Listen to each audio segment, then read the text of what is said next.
Hello and welcome to Big Orbit Games unboxing video of the new Star Wars Armada expansion, the Imperial Interdictor. My name is Simon, I'll be doing the unboxing today.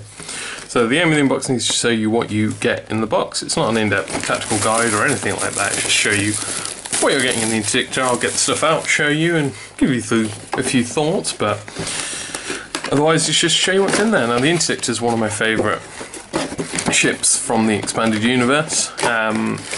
Just because of what it does, you know, it generates a gravity well and pulls ships out of hyperspace so that the Imperial can inspect them. So I really like it from a story perspective. So I'm quite happy this one has come out. So you get your base in there, so medium base for it, and you get your 2 command dials. So pretty standard. You get a pamphlet in here, just explains your component list, so it shows you everything that you get in the Interdictor class ship, all the upgrade cards you're getting. And then it just explains a few rules. Now it explains the contained defense token, which is relatively new, it's in the expansions, which stops critical effect. It also explains the new upgrade icon, which is the experimental retrofit, and grav tokens. So, the player controlling the equipped ship places the tokens in the play area to mark the card's effect. These tokens are double-sided so players can, with the same upgrade, can differentiate which token belongs to each player. There's the Grav Well and the Grav Shift, and we'll have a look at those when we get to them. So I'll show you the actual model shortly, but first of all, let's take a look at the cards and the tokens. So, show you the tokens first as always. You get your Grav Shift and Grav Wow tokens there, and all your necessary shield and command icon dials. And then we have the actual defense token and the ship token itself. So you can see its arcs there, fairly standard Imperial arc, which is broader on the front than it is on the sides. And it's got quite a shallow rear, quite a wide, rear arc as well, but you're not going to be finding too much out there with just the 3 dice. So, ooh. And that's the arcs for that one. So we've got the actual ship cards itself here. So you get 2 different ships. Let's get them that way around. Interdictor Suppression Refit and the Combat Refit. So, points-wise, there's only 3 points in it. This is 93, this is 90. Difference being, this one has an extra black dice for its anti-squadron armament. All the same stats otherwise, and then we're on to the attack dice. And the big difference is this has double red, double blue on its broads and front, whereas this has triple blue and 1 red on its sides and front. And if you note, they're both quite slow. They've only got up to speed 2, but they do have yaw on every one of them. So this is quite slow, but at least it's slightly more manoeuvrable than a Victory, I guess. But yeah, it's quite a slow ship. So, and again, the upgrades, the only difference being that the 90.1 has an additional experimental retrofit upgrade, one of the new types. So save 3 points, get an additional upgrade slot. So let's take a look at those upgrades. So first of all, we get a new Admiral. So you get Admiral Constantine, so it's 23 points, sorry. At the start of each status phase, for each enemy ship at distance 1 to 5 of at least 2 friendly medium or large ships, you may increase or decrease the enemy ship's speed by 1 to a minimum of speed 1. So this is good for messing about your opponent, shifting their speed up and down, which more than likely you're going to be shifting it down so you can hit them easier and they can't run away so fast, considering how slow a lot of Imperial ships are compared to things like Rebels. Or if you're fighting against Imperials as well, it can be quite useful to slow them down. I imagine increasing the speed might be useful if objectives are coming into play, or you're right against a board edge. You might want to be that guy and push them over the edge using something like that. So on to the upgrades. We have Commandant Arsco, Erisco, sorry, pronounce that properly, I guess. When another friendly ship at distance 1 to 3 reveals a command, you may exhaust this card to gain 1 command token of the same type. So that's just nice, it's just increasing the amount of commands you have. It does cost 7 points, but I think that's worth it for gaining those extra commands. We have Admiral Titus. I'm going to mispronounce a lot of these names quite badly by the looks of it. At the start of the first round, you may change 1 enemy ship speed by 1. That's only a 2-point upgrade. I think it could be relevant in terms of altering how the opponent interacts with objectives and stuff like that. And I think it's one that's going to require quite a bit of experimenting, because I can see it having value, but I don't think I'm good enough Admiral to be able to utilise that. So, Flight Commander. During your activation, you can resolve your squadron command after you execute a manoeuvre. Yeah, useful for getting back into range of squadrons, especially if they've flown really far ahead of you. And this costs 3 points, so it's good for those TIE bomber builds. Fighter Coordination Team. So after you execute a manoeuvre, you may select a number of unengaged friendly squadrons up to your squadron value at close to medium range, and they may move up to distance 1. Again, good at getting your squadrons moving, getting them engaged. This could be quite a useful combo with the Flight Commander, although you're putting a lot of eggs in one basket for activating squadrons, but then if that's what your list relies on, it's useful. And that is 3 points. Engineering Team we've seen before, so this is your repair command to gain additional engineering points, just useful for putting your ship back together. Quad laser turrets, while defending at distance 1, if the attacker is the squadron, you have counter 1. It's good, you can nip off some extra damage on your opponent's squadrons.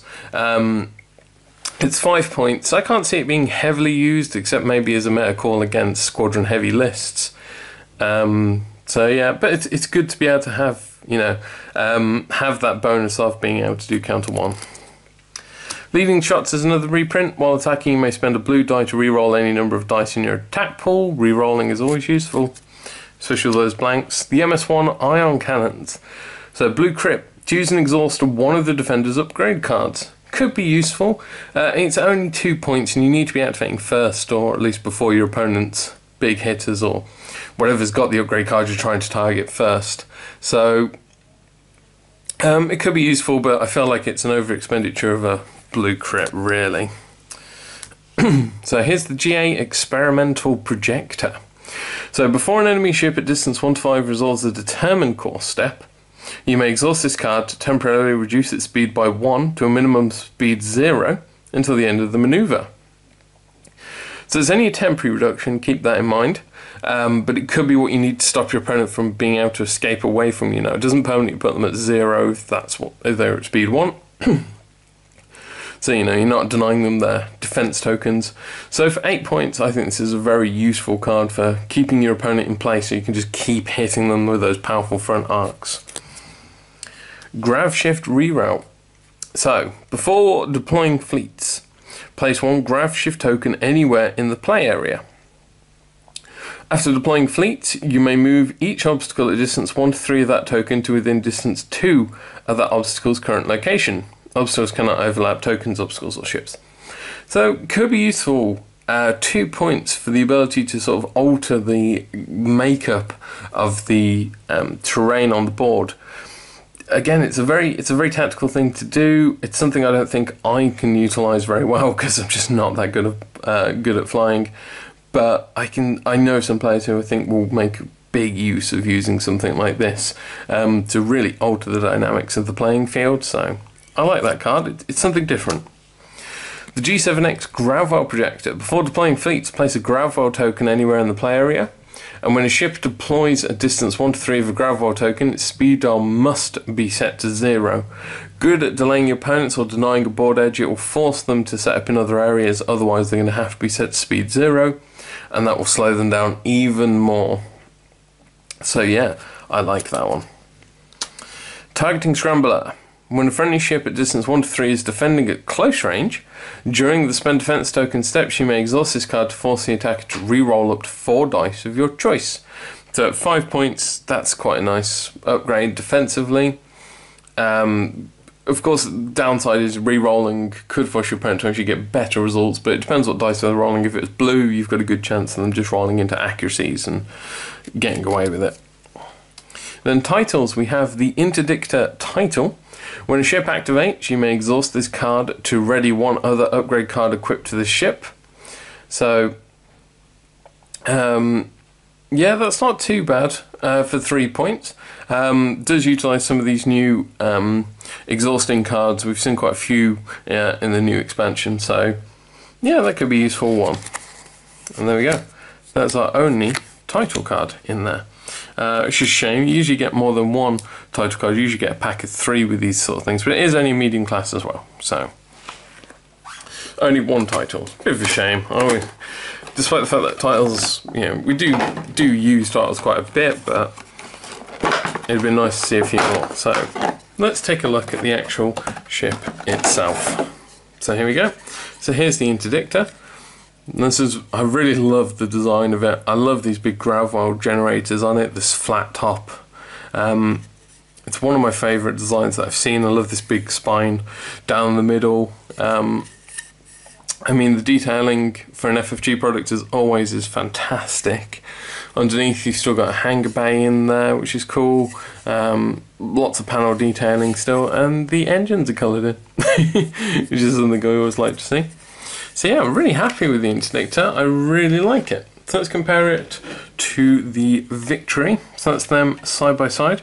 It's a little bit bigger. Sorry, it's a little bit bigger than a Victory, a little bit wider. If I sort of put them like that, you can see. It's definitely a bit longer than it as well. Yeah, but I really like the interdictor. It's definitely one of my favourites. So yeah, no, that's comparing the two. The interdictor does look more intimidating to me than the Victory does. So there we go. And then comparing it to the Granddaddy, the Imperial class, it doesn't look, you know, it isn't completely dwarfed by the Imperial class as you'd expect. I mean, it's almost as long as it is, you know, 4/5 as long as it is, sort of thing. It's just obviously that width there, way wider across. So there you go. So unfortunately I am biased, but I do really like the Interdictor class. So one of my favourite ships, as I keep saying. So there we go. That is everything in the Interdictor class. Now a lot of the, or several of the upgrade cards at least, really do only work with the Interdictor. So this expansion is much more tailored towards an Imperial player because you need the upgrade cards with the Interdictor and vice versa. But there's still some good stuff in there, and Constantine's a cool new Admiral. It's going to be some very interesting games seeing him manipulating speeds. So yeah, no, I like the Interdictor, but as I said, unfortunately, I am biased. So, but there we go, that is everything you get in the Interdictor expansion pack. So, remember, everything you've seen here today can be bought and sold as individual components on our website, bigorbitcards.co.uk, so go and check that out. Remember to like and subscribe, check out my other videos from this wave if you're curious about the other ships that have come in Wave 3 and 4 for Star Wars Armada. Other than that, I hope you've enjoyed watching, and I will see you next time. Bye.